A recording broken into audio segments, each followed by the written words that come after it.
Good morning. आज अपन next topic जो है अपने 4th चैप्टर का अंगदान व देहदान, इसकी बात करेंगे। अपने लास्ट में जो ब्लड ग्रुप है उसके बारे में पढ़ा था, उसकी क्या उपयोगिता है, कैसे पता चलता है कि भाई माँ बाप का ब्लड ग्रुप है वो बच्चे में क्या होगा, इसकी अपन लास्ट बात कर चुके थे। आज अपन पढ़ेंगे कि भाई अंगदान है, देहदान है, क्या है, मतलब ऑर्गन डोनेशन और बॉडी डोनेशन। तो क्या चीज़ होती है, बहुत महत्वपूर्ण चीज़ है। आप साइंस पढ़ रहे हो तो आपको चीज़ के बारे में नॉलेज होना चाहिए और लोगों को समझाना भी चाहिए, और लोग नहीं समझा आप आगे जाकर ये काम जरूर करें। ठीक है, क्या है चीज़, देखो बात सुनते हैं कि जब भी कोई व्यक्ति जीवित या मृत व्यक्ति जो होते हैं कि वह जीवित या मृत व्यक्ति द्वारा क्या होता है, किसी अन्य व्यक्ति को कोई उत्तक अंग दान करना अंग दान कहलाता है। कि क्या परिभाषा क्या होगी इसकी, कि जीवित व्यक्ति या मृत व्यक्ति द्वारा जीवित या मृत व्यक्ति द्वारा किसी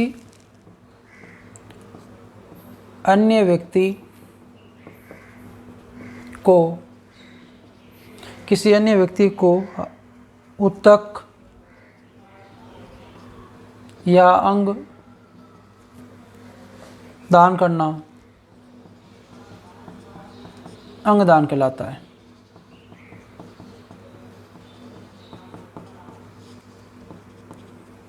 ठीक है, अंगदान मतलब क्या, कोई जैसे कोई जीवित व्यक्ति भी डोनेट कर सकता है। मरने के बाद आपको पता है 3 से 4 घंटे तक अपने ऑर्गन, काफ़ी ऑर्गन जो होते हैं वो सक्रिय रहते हैं। तो किसी जीवित व्यक्ति या मृत व्यक्ति द्वारा किसी अन्य व्यक्ति को उत्तक अंग दान करना क्या कहलाता है, आपके अंगदान कहलाता है। आगे बात करते हैं कि भाई जो दाता द्वारा जो अंगदान किया जाता है वो ग्राह्य के शरीर में क्या किया जाता है, प्रतिरोपित किया जाता है, उसके शरीर में लगाया जाता है। इससे क्या होता है कि भाई इस तरह से अंगदान से दूसरे व्यक्ति की क्या होती है, ज़िंदगी भी बचाई जा सकती है, बल्कि उसको खुशहाल ज़िंदगी दी जा सकती है। मान लीजिए किसी को दिखाई नहीं देता है, किसी व्यक्ति मरने का उसकी आँखें उसको दे दी तो उसको दिखाई देने लग जाएगा। तो एक तो क्या हुआ, एक तो इस व्यक्ति की जो है अंग प्रत्यारोपण करने से क्या होगा, उसके अपने अंगों का उपयोग हो जाएगा, दूसरा उसकी ज़िंदगी खुशहाल हो जाएगी, वो अच्छा जिसको दिखाई नहीं देता वो देखने लग जाएगा। इसके पश्चात क्या है कि भाई लगभग आपके निष्प्राण देह से करीब 50 ज़रूरतमंद लोगों की मदद की जा सकती है। कि भाई निष्प्राण जिसमें प्राण नहीं है, ठीक है, आपकी जो देह है उसे 50 लोगों की ज़रूरत पूरी की जा सकती है। कि अपने मरने के बाद व्यक्ति जो है वो आपके एक बॉडी के द्वारा कम से कम एक व्यक्ति के द्वारा 50 लोगों की ज़रूरतमंद जो लोग हैं, जिनको किसी को आँख की, किसी को उत्तक की, किसी को रंग की आवश्यकता, वो पूरी की जा सकती है। अतः इसलिए अपन को क्या करना चाहिए, अंगदान जो है, अंगदान करने के लिए अपन को देहदान भी करना चाहिए। देहदान मतलब अपनी बॉडी दे देना चाहिए। कि भाई ये कौन कर सकता है, कि बच्चे से लेकर 90 वर्ष तक, कि बच्चे से लेकर 90 वर्ष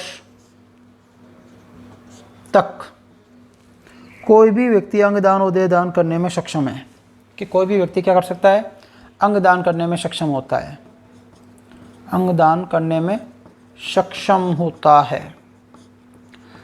तो आपने क्या पढ़ा कि भाई ये अंगदान क्या है, जीवित या मृत व्यक्ति द्वारा किसी अन्य व्यक्ति को उत्तक या अंगदान करना अंगदान कहलाता है। कम से कम 50 ज़रूरतमंद जो लोग होते हैं उनको एक आदमी जो है आपके मदद कर सकता है। बच्चे और 90 वर्ष तक के लोग अंगदान करने में क्या होता है, सक्षम होते हैं, काम को डोनेट कर सकते हैं। अब अंगदान व देहदान की महत्व की बात करते हैं। इनका महत्व क्या है, क्यों करना चाहिए, कि देखिए सिंपल सी थ्योरेटिकल चैप्टर है, कुछ महत्वपूर्ण पॉइंट्स आएंगे, मैं उसके साथ आपके साथ डिस्कस करूँगा। बाकी थ्योरेटिकल चैप्टर है इसलिए ज़्यादा इतना महत्वपूर्ण जो भी आएंगे मैं आपको बोर्ड के यहाँ पे लिख के आपको समझाता रहूँगा। बाकी ऐसे ओरली आप सुनते रहें अच्छे से। देखिए कि भाई मानव देह प्रकृति की क्या है, सर्वोत्तम रचना है। कि जो मानव का निर्माण है वो प्रकृति के द्वारा क्या है, वो एक बहुत अच्छी रचना है। और ये भी है कि भाई ये जो रचना है वो स्थायी नहीं है। आपको पता है कि जिसका जन्म हुआ उसकी मृत्यु होती है। और अपने भारतीय जो दर्शन है उसमें लिखा गया है, दर्शन मतलब अपने जो गीता है, आपके गीता है, इनमें लिखा गया है, जैसे अपन सबसे श्रेष्ठ मानते हैं कि जो मानव का शरीर है वो 5 तत्वों से मिलकर बना हुआ है। आप जानते हैं, सुना भी होगा, वायु है, जल है, मिट्टी है, अग्नि और आकाश में। और जब मृत्यु हो जाती है तो ये 5 तत्व जो होते हैं वहीं समाहित हो जाते हैं। कहाँ समाहित हो जाते हैं, इनमें वापस, जिसमें 5 तत्वों से मिलकर इनमें समाहित हो जाता है। इसका मतलब क्या है, हमारा शरीर का अस्तित्व तो लंबे समय तक बनाए रखा नहीं जा सकता। अपन को निश्चित उम्र के बाद, अपन को एक निश्चित उम्र हो जाती है, उसके बाद अपन को मरना ही होता है। जैसे अपने शरीर, इसलिए अपना शरीर नश्वर भी होता है। एक कहावत भी है कि वे पशु मरे मनुज के 100 काम संवारे। कि जब कोई पशु मरता है, कोई जानवर मरता है तो मनुष्य के 100 काम संवार किया जाता है, कुछ ना कहीं वो काम आता है, उसका चमड़ा काम आता है, कहीं उसकी और काम आती है। और मनुष्य मरे तो किसी के काम नहीं आवे, कि मनुष्य जब मरता है किसी के काम नहीं आता। इस लोकोक्ति को अपन को क्या करना, गलत साबित करना।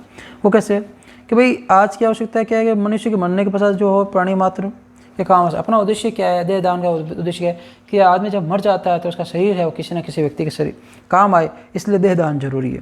तभी तो देखो मृत्यु को उपरांत क्या करता है, हम दूसरे व्यक्तियों के, और यदि मान लो अपन मर जाते हैं, अपन देह दान देते हैं, अंग दान देते हैं, तो हम मरने के बाद भी एक व्यक्ति से दूसरे व्यक्ति में क्या रहेंगे, जीवित रहेंगे।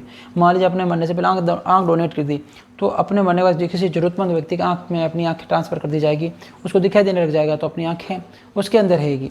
तो मरने के बाद भी अपन कुछ अच्छा काम कर सकते हैं, किसी ज़रूरतमंद के लिए अपन जीवन का सहारा बन सकते हैं, जो अब हमेशा अपन को याद रखें। इसके अलावा बात करें कि जैसे हमारी आँख है, गुर्दा है, ये यकृत है, ये हमारी मृत्यु के पश्चात भी कुछ ज़रूरतमंद लोगों के लिए सुख ला सकते हैं और उनके लिए उपयोगी हो सकते हैं। कि और अपने दर्शन, अपने शास्त्रों में लिखा गया है, हिंदू शास्त्रों, हिंदू धर्म के अंदर, कि जो आपके जो दान है वो सर्वश्रेष्ठ है, जिसमें सर्वश्रेष्ठ अपने क्या है, दान को ही माना गया है, पवित्र माना गया है। और हमारे जो इतने भी आध्यात्मिक गुरु होते हैं, जो सनातन काल से आ रहे हैं, अपने धर्म के बारे में बताते हैं, उन्होंने भी अंग दान और देह दान करके क्या किया है, बड़ा पुण्य का काम किया। जैसे आपने सुना होगा नाम महर्षि दधीची, देखो अभी काम की बात आई है, पूछा जा सकता है। दधीची, महर्षि दत्ती जी जो हुए थे आपके दत्ती जी, इन्होंने क्या किया था कि वे अपनी हड्डियों का दान किया था। क्या किया था कि मानवता या समाज की भलाई के लिए क्या किया था, हड्डियों को डोनेट, आपकी हड्डियाँ दान की थी, हड्डियों का दान किया था, हड्डियों को दान किया था, और फिर इनसे वज्र बनाया गया था हड्डियों के, इनके हड्डियों से। तो इस प्रकार से क्या है कि पुराने समय से ये ऋषि मुनि थे, ये अपने काम आते हैं। आपने देखा होगा बहुत से आप सीरियल देखते रहते हैं कि भाई मानवता के लिए मुझे अपने प्राण देने पड़ेंगे, ऐसे कर। तो ये अपन को प्राण देने के बाद अपने शरीर के कुछ ऐसे अंग होते हैं जो आपके दूसरे व्यक्तियों के काम आ सकते हैं। अब देखिए कितनी बात हो रही है, एक एग्जाम्पल है कि भारत में लगभग हर वर्ष कम से कम 2 लाख गुर्दे दान करने की आवश्यकता है। कि भाई अपने, अब देखो तो कुछ आंकड़े आ रहे हैं कि भाई 2 लाख भारतवर्ष के अंदर, भारत की बात करें कि 2 लाख गुर्दे, किडनीज है ना, की आवश्यकता है। लेकिन अपन कितना मिल पाता है, कितने डोनेट हो पाते हैं प्रतिवर्ष, 7,000 से 8,000। अब आप सोचिए इस गुर्दे की कमी से कितने लोग मर जाते हैं। कितने आने चाहिए, 2 लाख गुर्दे काम आने चाहिए, ठीक है। लेकिन आते कितने हैं, दिए के डोनेट कितने होते हैं, 7 से 8,000। कहने का मतलब कितने हुए, 1 लाख आपके 92,000 लोगों को गुर्दे नहीं मिल पाते, जिसकी वजह से वो मृत्यु हो जाती है। तो बहुत ही दयनीय बात है, ठीक है, अपन को चीज़ों को समझना चाहिए। इसके अलावा बात करें किसी प्रकार 50,000 लोगों के हर वर्ष हृदय प्रत्यारोपण की आवश्यकता है। कितनी, कम से कम 50,000 लोग हृदय रोपण की, किसकी, हृदय रोपण की आवश्यकता है, हृदय की जरूरत पड़ती है। लेकिन मिलता कितना हृदय है आपके, 10 से 15 ही। कितने मिलते हैं, सिर्फ 10 से 15 ही मिल पाते हैं। इसका मतलब कितने लोग मर जाते हैं, आप अंदाज़ा लगा लीजिए, सिंपल सी बात है। इसी प्रकार से हमेशा क्या है, हर वर्ष 50,000 यकृत की आवश्यकता होती है, जिसे बोलते हैं लीवर बोलते हैं आप, इसकी आवश्यकता होती है।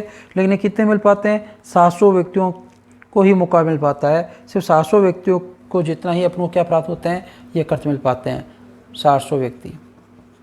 अब देखिए आप कितनी, अब आप सोचिए आंकड़ा आ गया कि 2 लाख गुर्दे चाहिए, लेकिन मिल कितने रहे हैं, 7 से 8,000 प्रतिवर्ष। मतलब 2 लाख गुर्दे की आवश्यकता है, 7 से 8,000 को मिलेगा तो बहुत पैसा लगेगा, बहुत कॉस्टली हो जाता है, ठीक है। फिर 50,000 हृदय रोपण की आवश्यकता है, लेकिन कितने मिल पा रहा है, 10 से 15 ही मिल पा रहे हैं। 50,000 यकृत की आवश्यकता है, लेकिन कितना मिल पा रहा है आपको, 700 व्यक्तियों को ही क्या मिल पाता है, ये मौका मिल पाता है। तो कहने का मतलब क्या है कि भाई अपन को शरीर जो है, अंगों का जो अपन को हिसाब लगाना चाहिए कि हर वर्ष भारत में कम से कम करीब 5 लोगों का अंग खराब होने तथा अंग प्रत्यारोपण नहीं होने की वजह से मर जाते हैं। कि भारतवर्ष में लगभग 5 लाख लोग अंग नहीं मिलने की वजह से या कोई अंग खराब होने की वजह से क्या हो जाती है, मृत्यु हो जाती है, अंग नहीं मिलने से। अब आप सोचिए कितनी एक रेशियो, बहुत बड़ा रेशियो है। और ये अपन यदि मनुष्य में जागरूकता आ जाए, मनुष्य समझदार हो जाए, अंग दान दे दान के बारे में समझ आए, तो ये बीमारी खत्म हो सकती है, ठीक है। इसलिए चैप्टर आपके सिलेबस में लगाया कि आपको इस चीज़ के बारे में पता चले, आप इस चीज़ को समझें, अंडरस्टैंडिंग हो कि इस प्रकार का कार्य भी हो सकता है, अपन को करना चाहिए।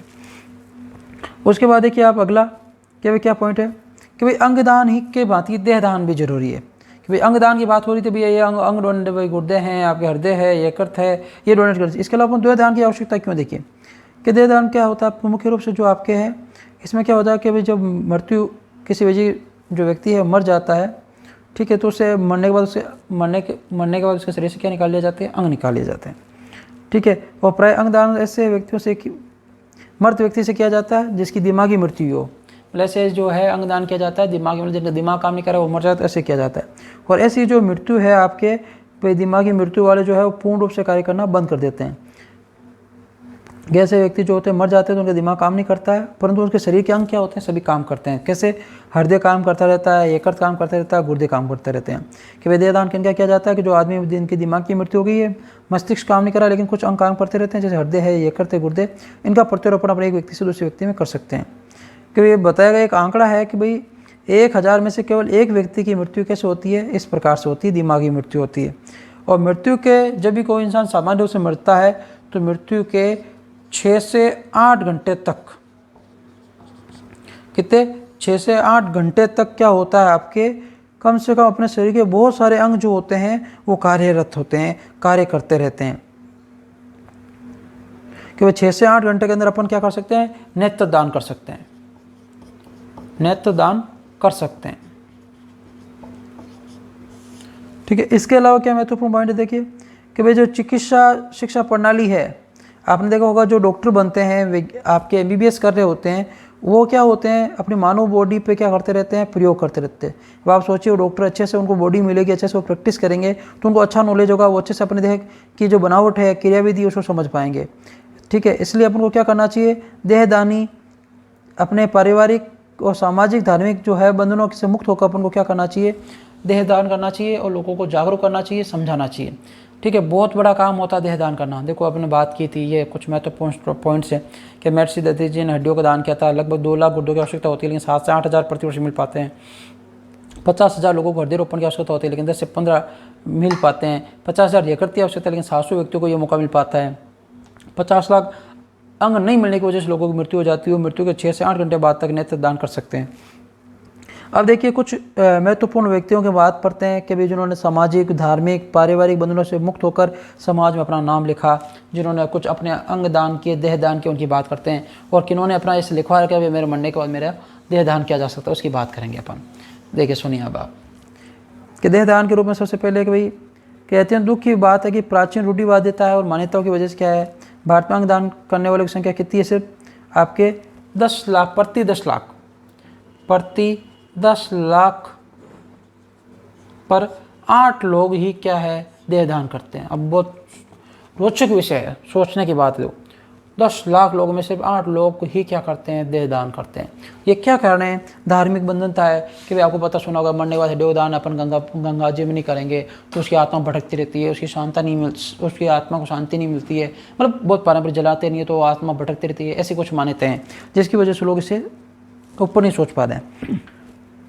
जबकि विकसित देशों में, विकसित देश मतलब जो आपके अमेरिका है, रूस है, यहाँ पे कितनी है 10 से 30 है। ठीक है। ये इस प्रकार के हैं। पॉइंट 8 मतलब आपके 8 हो गए।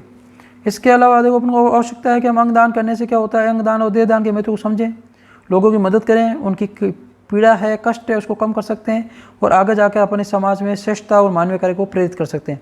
भाई आप ये और एक पवित्र कार्य है जो साधु संत, शिक्षक, बुद्धिजीवी आदि मदद कर सकते हैं। और समाज में जो भी अपन अंधविश्वास फैला हुआ है उससे अपन दूर करें, लोगों को समझाएं कि भाई ये इस व्यक्ति ने डोनेट किया, अपन भी कर सकते हैं, जिससे अपन अपनी वजह से किसी और का भला हो सकता है। इन सभी कार्यों को देखते हुए एक डिसाइड किया गवर्नमेंट के द्वारा कि 13 अगस्त, डेट याद रखेंगे, 13 अगस्त को क्या कि 13 अगस्त को अपन अंगदान दिवस के रूप में मनाएंगे, अंगदान दिवस। ठीक है, इस चीज़ का ध्यान रखें, अंगदान दिवस के रूप में मनाएंगे। कुछ महत्वपूर्ण पॉइंट है। एक पॉइंट ये आया कि भारत में प्रति 10 लाख कितने लोग डोनेट करते हैं, बोध दान करते हैं 0.8 या 8 लोग है ना, ऐसे 0.8 लोग। विदेशों में कितनी है 10 से 30। और 13 अगस्त को क्या मनाया जाएगा, अंगदान दिवस मनाया जाएगा। अब देखिए समाज में से कौन कौन से प्रतिष्ठित व्यक्ति है जिन्होंने ये कुलीन कार्य किया है, आगे आए हैं, तो उसके बारे में बात करते हैं कि 90 वर्ष की उम्र में कॉर्निया दान कर कैप्टन लक्ष्मी सहगल, 90 वर्ष उम्र, क्या नाम है, कैप्टन लक्ष्मी सहगल, इन्होंने क्या किया है, अपने नेत्र दान किए हैं। ठीक है, कॉर्निया दान मतलब नेत्र के अंदर कॉर्निया का दान किया जाता है, ध्यान रखेंगे आप। तो नेत्र का दान नहीं होता, कॉर्निया का दान किया जाता है जो आपके आँख में देखने में मदद करता है। उसके बाद ये कौन किससे रिलेटेड कि जो आपके सुभाष चंद्र बोस हैं, उनके संघ आज़ादी में इन्होंने लड़ाई में शामिल थे। ये सुभाष चंद्र बोस के साथ शामिल थे, सुभाष चंद्र बोस के साथ शामिल थे, आज़ादी के समय के साथ शामिल। अब आपको पता ही है आज़ादी की बात है, ठीक है। और इसके अलावा और किसका नाम है कि भाई इन्होंने क्या है, 2 लोगों की ज़िंदगी में उजाला किया है, 2 लोगों को नेत्रदान किया गया इनका। इसके अलावा कि भाई साहित्यकार है, हाल ही में साहित्यकार डॉक्टर विष्णु प्रभाकर, डॉक्टर साहित्यकार ही है डॉक्टर विष्णु प्रभाकर, साहित्यकार डॉक्टर विष्णु प्रभाकर। इन्होंने अपनी इच्छा से मृत्यु उपरांत देहदान किया है, कि अपनी इच्छा से मृत्यु उपरांत मरने के बाद क्या किया, देहदान किया।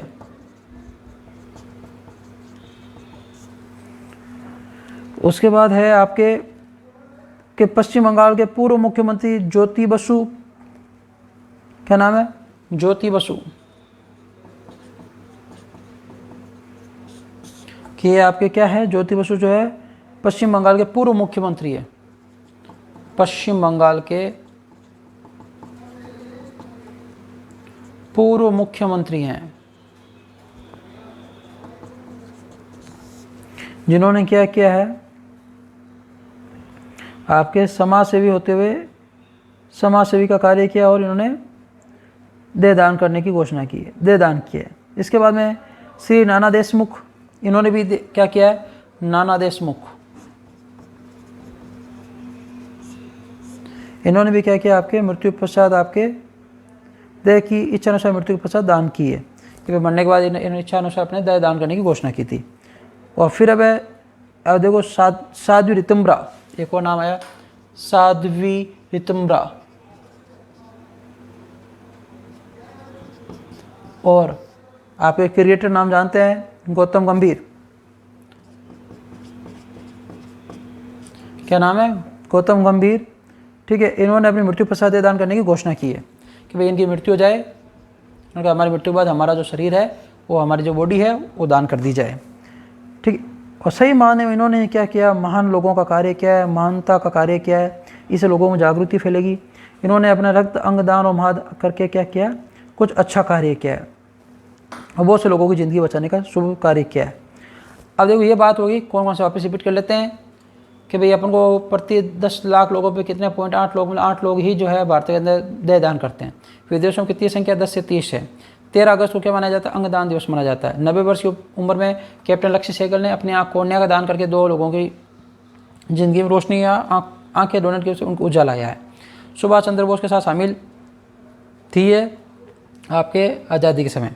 फिर हाल ही में डॉक्टर विष्णु प्रभाकर साहित्यकार, जिन्होंने मृत्यु के पश्चात देहदान किया। नाना देशमुख, इन्होंने भी मृत्यु के पश्चात देहदान किया गया इनका। और ज्योति बसु पश्चिम बंगाल के, इन्होंने भी पूर्व मुख्यमंत्री, इन्होंने देहदान किया है। और साध्वी ऋतुम्बरा और गौतम गंभीर ने अपने मरने के पश्चात देहदान करने की घोषणा की है। अब देहदान कौन कर सकता है, देहदान अंगदान कौन कर सकता है, अब इसकी बात करते हैं कि भाई कोई भी व्यक्ति, चाहे वह किसी भी धर्म या जाति का हो, वह क्या कर सकता है, आपके देहदान कर सकता है, देहदान अंगदान कर सकता है। कि बस इतना ही है कि जो 18 वर्ष से कम आयु के हैं व्यक्ति हैं, जो अपने माता पिता और कानूनी आपके अभिभावक की सहमति में आवश्यक है, कि जो 18 वर्ष से कम है उनके माता पिता और कानूनी अभिभावक की क्या सहमति आवश्यक है। बाकी कोई भी व्यक्ति देहदान कर सकता है, किसी भी धर्म का हो, किसी भी जाति का हो, उसको कोई फर्क नहीं पड़ता है। दाता को अपने जीवन काल में 2 गवाहों की उपस्थिति में लिखित सहमति पत्र प्रदान करना चाहिए कि भाई आपको जो देहदान करने के इच्छुक है तो उसको क्या करना, 2 गवाह के साइन करवाने और सहमति पत्र प्रदान कर देना चाहिए। और जैसे उनकी मृत्यु होती है कि मृत्यु पूर्व ऐसा नहीं किया गया हो तो अंगदान व देहदान का अधिकार उस व्यक्ति के पास होता है। और मरने के बाद उसके क्या होता है, जैसे शव को क्या कर दिया जाता है, विधिवत अधिपति हो जाता है। और भारत में अंगदान व देहदान कानून रूप से मान्य है, कानून इसको परमिशन देती है कि कोई भी अंगदान देहदान कर सकता है। सिंपल सा टॉपिक था, आपके पूरा हो गया। अब लास्ट बायोलॉजी का टॉपिक बचा 2nd चैप्टर, उसकी अपन नेक्स्ट क्लास में बात करेंगे। आज के लिए इतना ही, धन्यवाद।